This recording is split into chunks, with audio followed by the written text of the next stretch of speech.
Hi, today we'll be taking a look at using Meld, which is only available in Ableton Live Suite.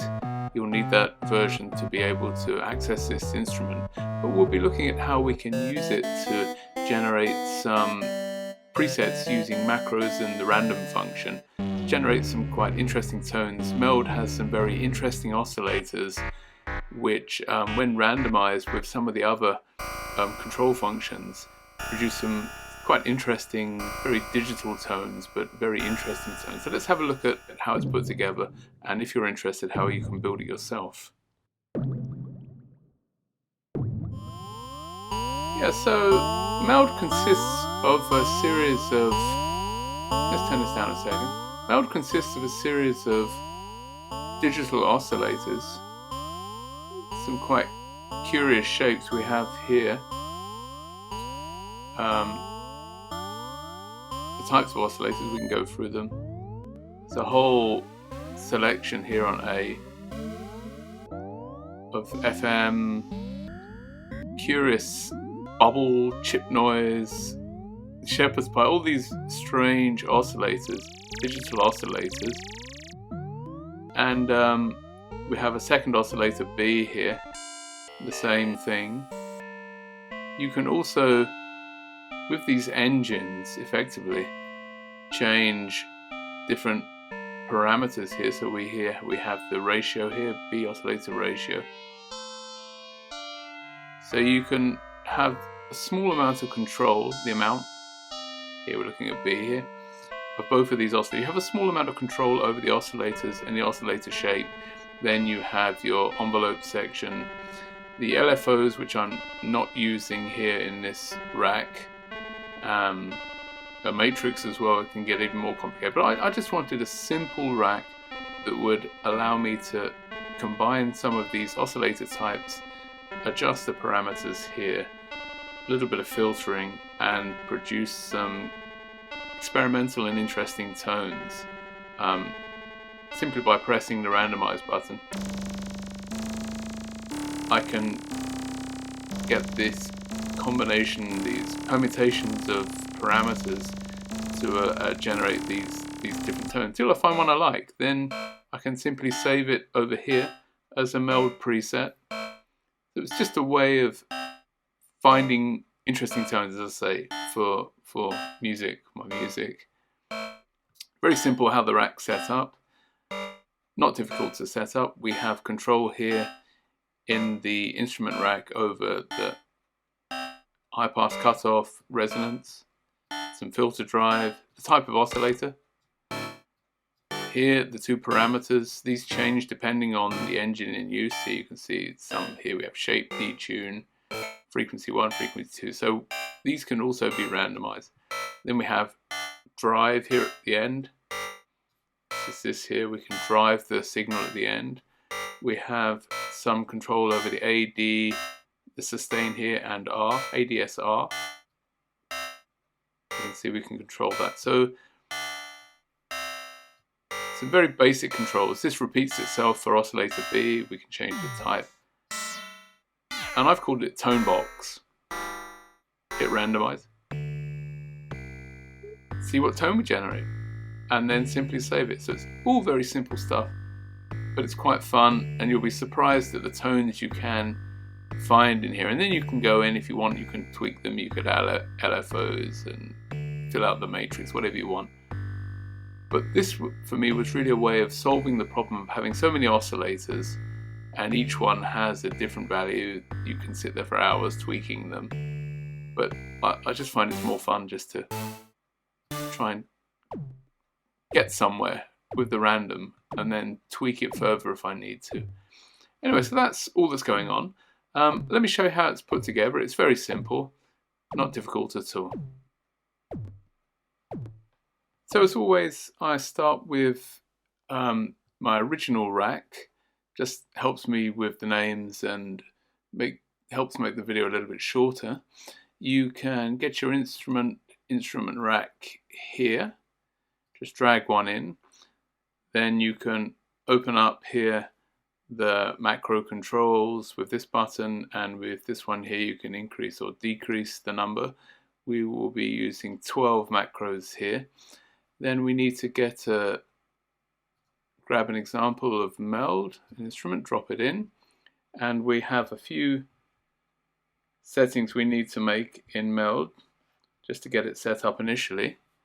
I made it a mono instrument here. I turned legato off.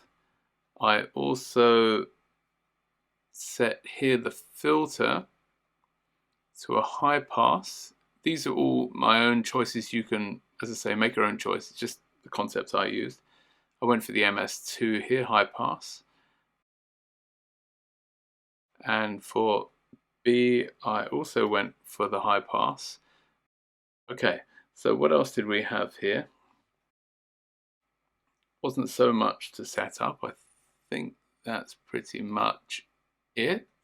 Oh, I put the limiter on as well here. It's got a built-in limiter, which is always good because some of the frequencies can get a little bit wild. Let's have a look. That's it, I think. So we can just go simply to the mapping now, and then we'll have some values we'll have to adjust here for the parameters we choose. So the first ones we can map then here, high pass cutoff. We'll take that one here and map that, and also this bottom one. So we map both of those to the same macro. Then we have the high pass resonance Q, which will also map here, and also for the lower one we will map here. Then we have filter drive, this value here. I say this is very simple rack to set up. Then we have a oscillator type. This is this box here. The decay and the tone. So this is shape and tone. These will actually change depending on the oscillator type you choose here. These will change different parameters.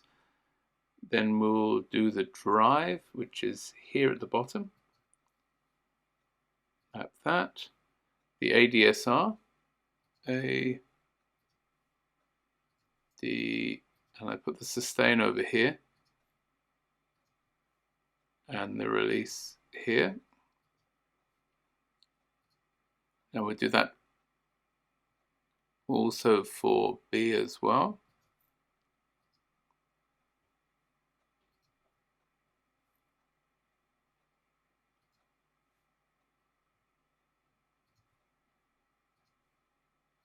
Okay, and then finally we have let's just pop back to A here.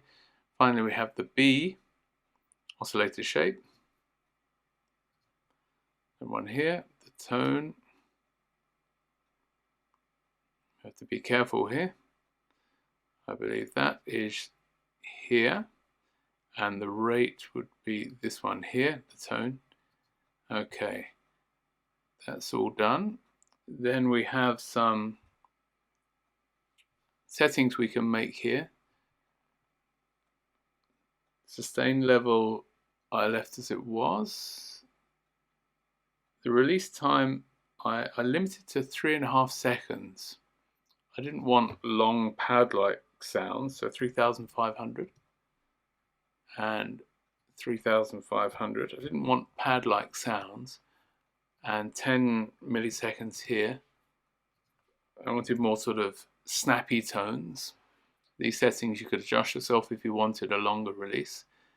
Then we have the high pass cutoff, which I also restricted to 50 Hertz, so that we didn't lose too much with the high pass. And then we have the resonance, which I set at 90, simply because we'll be randomizing the resonance values here, and you don't really want the excessively high resonance values. Filter drive, I also limited to 30 to give a hint of drive, not too much. And then we have here the Meld drive, which I also limited to 30. So we're randomizing these values, so we don't want a situation where we get 100, 100, 100 and 100 for all of these values here, that would probably not be the best sound. So I've constrained these a little bit. Then we have decay time. Just have a look at that. So the decay time I've also limited to 3,500 milliseconds.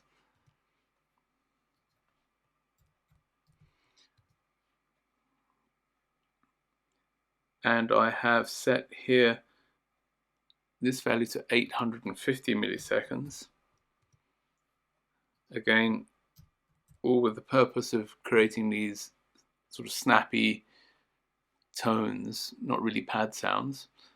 The oscillator B type, I removed the chord here, the chord oscillator type, and just went for bubble on oscillator B. So if you press your mouse and drag it down, you can go through these. So I removed chord and just stayed on bubble. Basic shapes I kept. This I didn't change. The rate I didn't change. Again, here on oscillator type A, I removed the chord. Found it didn't make such nice tones when combined with the other ones, but that's my own preference again. Then we have finally the attack time, which I reduced to 10 milliseconds, the maximum for randomization. Okay, and that should be everything. So we can close our mapping now and try a tone, see what we get. Maybe we'll randomize one. Can't promise what we'll get here, but let's have a listen. There we go.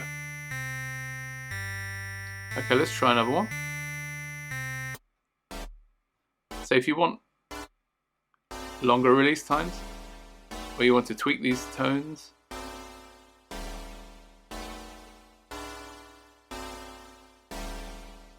to play around, find a tone you like, save it here, click on here, save it. If you've built this rack and want to save that, like the entire rack, you click here, that will save it into your user library. Under instrument, presets, instruments, instrument rack, you'll find it in there. Let's try another one. Yeah, there's a whole world of tones to be had here. Have a go, have some fun, and as always, hope this video has been useful to someone, and see you in the next one. Take care.